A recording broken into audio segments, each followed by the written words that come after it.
Guys, look what I just found. Last night I was digging through some old boxes and I found a notebook from 2012 when I first started photography. And as I was looking through it, I found some crucial advice for anybody who's starting out in photography and wants to grow their photography career. So I decided why not make a video to help you guys decide what first camera you should buy and how to use that camera.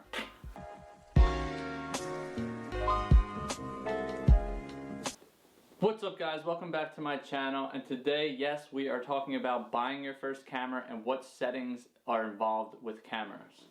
So I found this notebook, as I said the other day, and I started going through it, and there are some crucial advice for anybody who's starting out in photography and wants to grow their photography career. This is just things that I either learned in my photography class back in high school, where I started in a dark room developing film.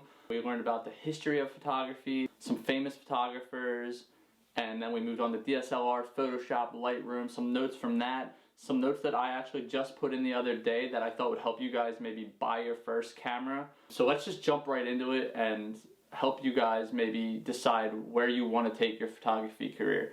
So before you go out and buy your first camera, I was just doing some research. There are two types of cameras. There's mirrorless and DSLRs, and there's also full frame and crop sensor cameras. So you're probably asking yourself, what is that? So basically, mirrorless cameras are lighter, they're compact, they're faster, and usually better for videos, but it comes at a cost of a variety of lenses. So if you're looking for something for traveling, or maybe something more compact for city work or bringing with you on your trips, mirrorless cameras are probably the way to go depending on what you want to do. Like I said, they're smaller, they're lighter, they're very compact for the most part. They don't have a viewfinder, they use an LCD screen because they're tinier. So it really just depends on what you want to do and what you like to carry around. If you want something lighter, the mirrorless camera is the way to go. Whereas the DSLR, they have more of a lens selection, they're a little bit more complex, and they also usually have a viewfinder. It's a little bit bulkier, like I said, and more complex. There's more to it than mirrorless cameras. The ISO can usually blast up higher than mirrorless. There's usually more settings than in a mirrorless. There are high-end mirrorless cameras too. I'm not saying knocking mirrorless at all. I have one of each, so I use both for specific things in my photography. Like I said, if I'm going around a city in another country, I usually carry my mirrorless, whereas if I'm hiking or something, I'll take my DSLR. So you also want to look for whether you want to go full frame or crop sensor. A full frame camera has the same dimensions as a 35mm strip, whereas crop sensors, they are anything smaller than the 35mm. So that will affect basically what you're seeing in your viewfinder, or the range of the dynamic range of what you're seeing. So I started out with a crop sensor. They're usually good for anybody who has a low budget or wants to see if they enjoy the hobby, or they just want to be a hobbyist photographer and don't want to spend a lot of money. I gradually moved on to a full frame because I love the hobby, and it's one of my passions. It's one of my only hobbies now. So you can really decide on what you want to go with between mirrorless or DSLR or crop sensor or full frame. It doesn't matter. The equipment does not matter. You're going to learn the process regardless of what you get. So that is totally up to you. That is 100% your opinion on what you want, or what your budget is really on where you want to go with photography. So let's jump into the 3 settings that you guys should probably know about if you've already bought your camera, or you want to know more on how to use your camera if you just got it, which are aperture, ISO, and shutter speed. So the aperture is basically how big the lens opening is measured in f-stops. The smaller the number, the wider the aperture. The wider the aperture, the more light that comes into the camera. The aperture also affects the depth of field. So you're trying to get a picture of a subject, maybe a person, and you want the background to be blurry. You probably want to drop your aperture down to maybe like a 2 or a 3. Whereas if you were shooting a landscape, maybe you want like an 8 to a 10. So let's move on to shutter speed. The shutter speed is how long the shutter is left open, measured in seconds. The slower the speed, the more light that comes into the camera. So if you're taking pictures of a sporting event or a race car and you want to show the motion of that car, you want to have a faster shutter speed than a lower shutter speed. There's also the ISO, which is how sensitive the sensor is to light. The higher the ISO allows you to take photos in darker situations, but creates more noise and grain. So as you can tell, all three of these revolve around light. You're going to want to adjust each one specifically for what you're shooting. So say it's dark out, you want to focus more on the ISO and adjust the rest to that ISO. So you take a picture of a person and you want to drop the f-stop down to a 2 or a 3, you're going to want to adjust the ISO and the shutter speed more towards that. Or if you're taking a picture of a sporting event and you want to make the motion blur, you want to adjust the ISO and the aperture more towards that. Everything revolves around light in photography, and it all depends on what you're shooting. You're going to start with that specific setting and then adjust the rest around that setting, obviously. So as I was looking through my notebook, I also found some tips that I wrote down for myself when I was first starting. I also added some tips that I would suggest now that I'm 9 years, 10 years into my career, just so I can help you guys maybe get a grasp and start early and catch these things when you're out shooting. So the first 2 tips that I have from back then is composition and perspective. And what I had back then for composition is the placement of every element in the photograph. So basically take your time to look through the viewfinder and take your time in post to see what you want to crop. So when I took photography class, my teacher would have us put our hands up to the image and basically, try and decide what I want it in frame. Or you can also do it before you go into post and look in the viewfinder and just look around and make sure the elements you want in your picture are in frame, or back away from the camera and look around at the scene that you're taking and make sure you have the best shot and the most out of what you're shooting.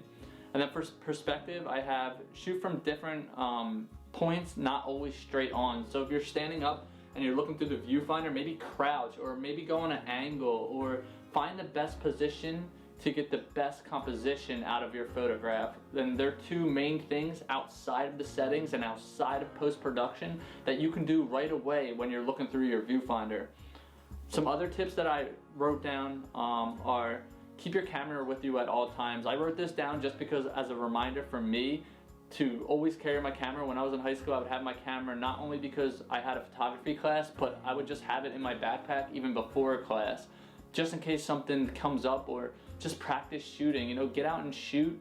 Carrying it with you at all times is one of the biggest tips that I can give any starting photographer, because there's no way that you can learn. I don't care how many YouTube videos you watch, how many classes you take, without shooting, you can't learn. So carry it with you at all times.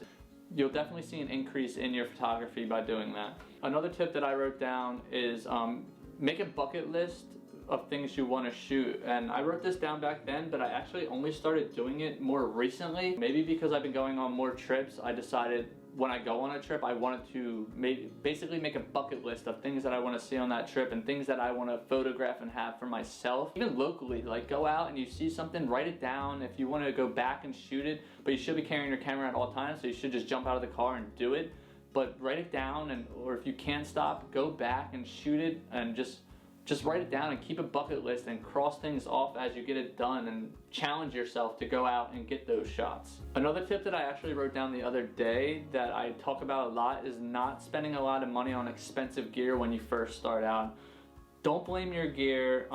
There are always ways to find cheaper options. Go on eBay, go on Facebook Marketplace and buy used gear if you really want to upgrade something. Especially when you're first starting out, you don't know if you're going to enjoy this or if you're going to stick with it. So buy used or buy cheaper gear to start out. There's no reason to jump right in and buy expensive gear.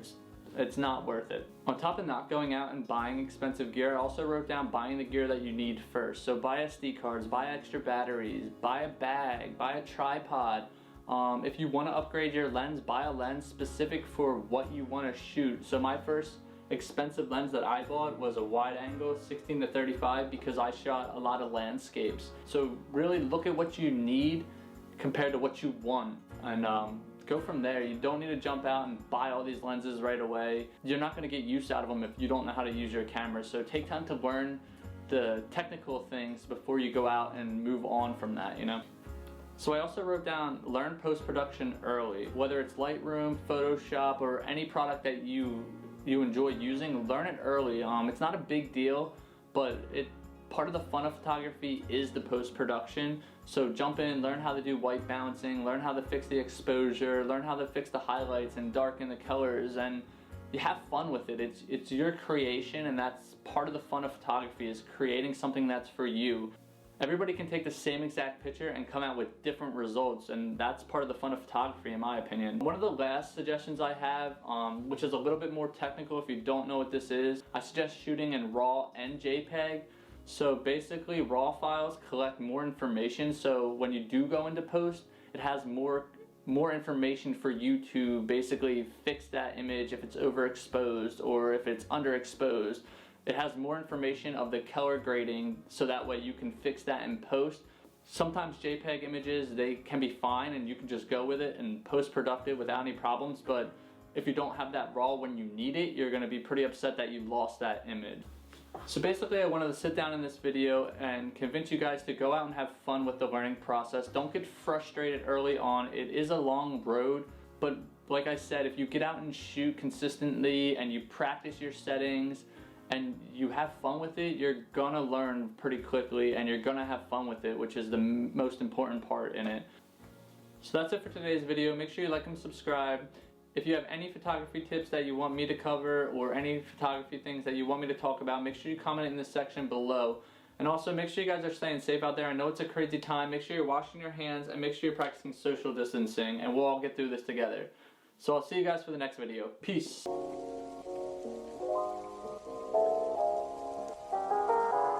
What's up guys, welcome to another video on my channel. What's up guys, welcome to another video on my channel. Oh whoops, Vince, you're walking right now? What's up guys, welcome to another video on my channel. Oh, sorry.